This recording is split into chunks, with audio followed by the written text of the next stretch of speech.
Elon Musk.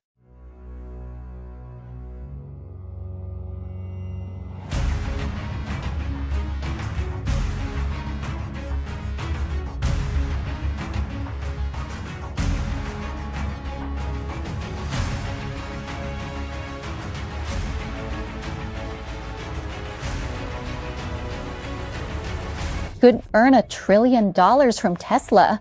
Wow, that's a salary no other human in the world has ever received. Because $1 trillion is about the same as Thailand's GDP for almost 2 years combined. And this sum is something Tesla's investors actually voted on, saying Elon Musk should get it if he hits the agreed sales targets. That includes everything from EVs to batteries, Android robots, Optimus, and so on. So it's all set up in stages. But the reason I'm making this video is because, as you probably already know, Elon Musk is kind of crazy. He's really his own person. And Elon Musk is the richest human on this planet, and now he's also the highest paid person on Earth. So of course I wanted to know, how did Elon Musk grow up? How was he raised? What kind of life did he have? What did he go through? And how does he think? Aren't you curious? Since you've already clicked on my video, you must want to know, right? I've done my research, so let's listen together. If you want to support information about Elon Musk, the richest and highest paid person on this planet, you can support my channel, Psy Money Monster, through this QR code. Or, just hit like, share, or drop a comment to chat. Some of you even remember the script and tease me in the comments. What I'd really love for you to do most is hit the subscribe button. If you haven't subscribed yet, please do it for me. If you already have, no need to click again, just once per person is enough. Thank you. Now, the story of Elon Musk's life that I'm about to tell won't start from when he was a baby like other stories. I'll start from when SpaceX was founded, which was in 2002. Back then, SpaceX didn't have much, just some carpet on the floor, a mariachi band, and Elon Musk's sky-high ambition to reach beyond Earth's atmosphere. When he was a kid, he came from a wealthy family, but that doesn't mean, he was rich, so there's nothing more to say, end of story. No, he was rich, but not like the richest person in the world, just well off. But Elon Musk was smart and hardworking. He could read entire sets of encyclopedias, the kind our parents used to put on the shelf, and we'd think, there's no way I'll ever finish reading those. Elon Musk read all of them when he was just 8 or 9 years old. Then, when he went to college, he studied economics and physics at university. At the University of Pennsylvania and the Wharton School, he even got an offer from Stanford, but he didn't go, and I'll explain why in a bit. So around 1995, it was the golden age of dot-coms. Back then, you could do anything on the internet and get rich. Whether it was selling dog food, books, or whatever, you could make a lot of money online. Seeing this internet boom, Elon Musk decided not to go to Stanford and chose to make money instead. So he started by creating an online city guide. He sold that city guide, Zip2, to Compaq. The price? $307 million. Elon Musk personally pocketed $22 million. Then in 1999, he used that capital to start an online payment platform called X.com, later renamed PayPal. In 2002, eBay bought PayPal for $1 billion. $180 million went straight into Elon's pocket at that time, just like that. That was only 3 years, just 3 years, and he managed to make $180 million. If you convert that to Thai baht, that's over 6 billion baht. Honestly, if I made over 6 billion baht, I wouldn't do anything else. I'd just lie around, play with my dog, and strum my guitar all day. But not Elon Musk. He didn't stop. He kept going. Elon Musk took that $180 million in capital and put it into 3 businesses that you could say are not just crazy, but downright audacious. First, he invested in SpaceX, a space startup, putting in $100 million. Second, he invested in Tesla, the electric vehicle startup, putting in $70 million. And finally, he put money into SolarCity, a solar energy startup, investing $10 million in that one. Later on, SolarCity was merged with Tesla. And the reason I say this was so crazy is because the money all $180 million. He didn't just invest 10%, 30%, 50%, or even 70%. He put in 100%. And on top of that, the 3 startups he founded were all entering markets where giant competitors were already waiting. For example, Tesla, the EV company that Elon Musk started, at that time, he said he was going to make it better than Ford and Toyota. As for SpaceX, which had just been founded, Elon Musk was up against competitors like Lockheed Martin, had revenues of up to $42.7 billion, or Boeing, which had revenues of over $60 billion. And not only that, he was also up against national-level competitors, NASA, for example. At that time, NASA said they were going to land a spacecraft on Mars. But Elon Musk was like, huh? Why just land a spacecraft on Mars? We need to actually settle there. So when he said he was going to take humans to colonize Mars, that was Elon Musk for you. He really set his sights and made it official. He declared that he was going to take humans to Mars. So he needed equipment, specifically rockets.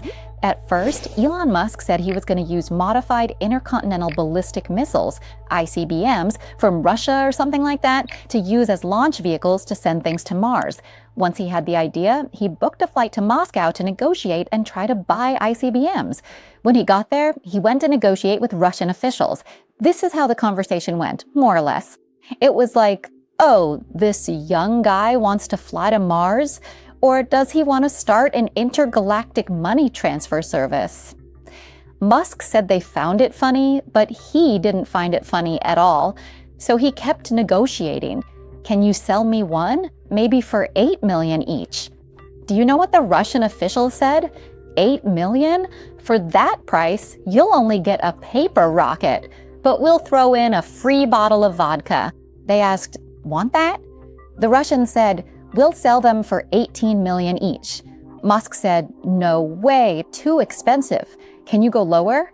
They replied, 18 is too much? How about 21 million each then? Musk was stunned. He told them, fine, I'll just build it myself. We should thank the Russians for jacking up prices from 8 million to 18, then 21 million. That made Musk decide to just do it himself. In the case of producing his own rockets, Elon Musk actually managed to do it. He was able to produce his own rockets at a cost of just $6.7 million each. That's because Elon Musk discovered something called the Idiot Index. The Idiot Index is basically the unnecessary costs that often get added when producing something. There are a lot of costs that you really don't need to pay. Elon Musk called all those unnecessary costs the Idiot Index. If it's not necessary, don't pay for it. So when Elon Musk was about to build rockets, he just used raw materials. Whether it was aluminum alloy, titanium, copper, carbon fiber, or whatever, he separated them all out and calculated the cost of each material individually. He found that rockets being sold for around $60 million actually only required about $2 to $3 million worth of resources to produce. That means, compared to the selling price, other people were paying an idiot index. Basically, they were paying 20 to 30 times the actual production cost. And Elon Musk openly declared that. That idiot index is absolutely massive. There's a famous example Elon Musk gave to his employees. For instance, consider the specific policy that NASA follows when buying a door lock for a spacecraft. They have to buy what's called space grade, right? So the price for just one single lock is about $5,500, which is roughly 52,000 baht. Elon Musk showed his employees by walking into a local neighborhood hardware store. Then he picked up the best bathroom lock in the store, which cost $30 each, grabbed it, slammed it down on the table, and told his employees, this silly little lock right here is going to lock the door of my spacecraft, whether it's going to the moon or Mars. This example shows how Elon Musk was able to save on door locks. Instead of NASA buying them for $1,500 each, Elon Musk bought them for $30 each. That means Elon Musk saved $1,470 per lock. In the US, that means if a rocket needs about 200 locks, you're saving millions. But the question is, does saving that much actually work? Well, it doesn't, because after manufacturing, you still have to launch, right? In 2006, the first Falcon rocket was launched into space and lasted exactly 41 seconds before it crashed. At the time, it was assumed that there was a fuel leak. And it wasn't just one rocket that failed. After launching the first one, the second and third rockets also crashed. All three rockets, which cost several $1,000,000 each, were basically burned up and disappeared in the sky. And that was almost all of Elon Musk's funding at the time. Back then, everyone said Elon Musk was crazy because all of this happened during the tough year of 2008. Do you remember what 2008 was? 2008 was when the subprime crisis hit. The economy was a complete mess. The United States, the banks, everything was falling apart. It was one of the biggest economic disasters in history, but Elon Musk took all the money he got from selling PayPal and used it to build rockets, which then burned up and disappeared into the sky. And don't forget, Elon Musk didn't just have SpaceX, he also had another child named Tesla. He put the money he got from PayPal into Tesla too, and invested $70 million. At that moment, when all the SpaceX rockets had burned up in space, Tesla was also in trouble because that $70 million investment was on the line. There was only $9 million left, that's it. But Elon Musk didn't back down. At that moment, Tesla was barely hanging on, and SpaceX was in really bad shape too. What Elon did was go sleep at the factory. He stayed overnight watching over the production line, overseeing the work and management himself. He did everything possible to maximize productivity, to keep the company alive while wasting as little time and money as possible. That time was truly a crisis. Both companies were about to run out of funds. What most people would probably think is, which company to save? Because the money they had at that time was only enough to keep one company alive. If it were anyone else, they'd probably think they had to choose. But Elon Musk said, "I will never give up. I'll only give up if I die or become incapacitated." Dolly Singh, the head of HR at SpaceX, actually gave an interview about this.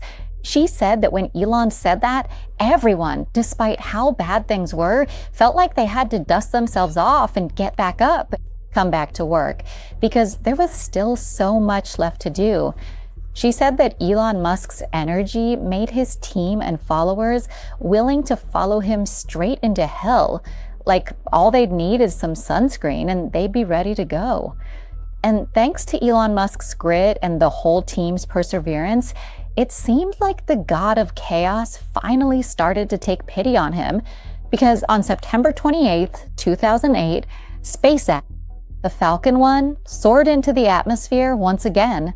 Falcon 1 launched into the sky, and after 9 minutes and 31 seconds, it reached orbit.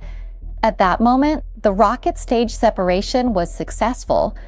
This achievement basically saved SpaceX because it allowed SpaceX to secure a $1.6 billion contract from NASA to deliver supplies from Earth to the International Space Station. As for Tesla, which was on the verge of collapse, Elon Musk decided to lay off 25% of the staff. He was also able to raise a new round of funding just in time, $40 million, which saved Tesla on Christmas Eve in 2008. It might seem like things were finally looking up, right? But not quite, because what Elon Musk had to face after that was still tough. But what he did was, he just kept pushing and pushing and pushing. Tesla went public in 2010 with a share price of $17 per share. If anyone bought in back then and held on until now without selling, they'd be insanely rich. But after going public, it actually took until 2013 for Tesla to really turn a profit.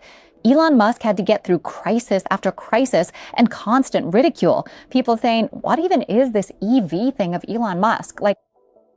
It took quite a few years. In 2013, when Tesla first reported a profit, they sold about 20,000 EVs. But by 2024, Tesla's sales had skyrocketed to 1,790,000 vehicles. This boosted Tesla's company value from $3 billion to $1 trillion, putting them in the 1 trillion club.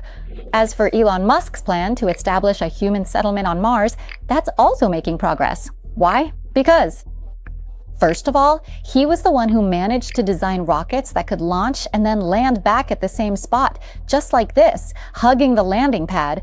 Do you know why that's so great? It's because they're reusable rockets. Instead of just launching rockets and never getting them back, which is expensive, being able to reuse them helps cut costs. And this is a major turning point that could make sending humans into space. It costs way less, and it makes the whole thing so much more possible, doesn't it? Go ahead, I just want to live my life on Earth first. Besides, Elon Musk also has Optimus robots that look just like people. They can dance, they can do all sorts of things now. Elon Musk has been saying for years that in the future, every person will have their own Optimus, like a personal assistant, just like how everyone has a smartphone. One robot per person. He says it'll be an even bigger seller than EVs. And Elon Musk has already sent Optimus robots to pioneer Mars. They're already hanging out on Mars now. Along with the Cybertruck, which is a vehicle tough enough to handle absolutely anything on Mars. Really, it can do everything, though I'm not sure about that. And about the idea that if humans go into hibernation on a spaceship and sleep for so long before reaching Mars, there's the question of whether they'll remember what they're supposed to do on Mars after waking up, like what they learned and all that, after sleeping for decades. Elon Musk says it's not a problem. There is just implanted chip directly into your brain. As soon as you arrive, it'll activate all the knowledge of humanity from the very beginning of history up to now, all compiled into that chip in your head. Then you'll be able to live and survive on Mars. He's really doing this, and that's exactly why Elon Musk is the richest person in the world, which, yes, becoming the richest person in the world isn't easy, and it's definitely not normal. But if you're someone who says, yeah, I want to be successful too, then there's another question you have to ask. Do we really need to be normal? And who actually defines the word? Normal, anyway?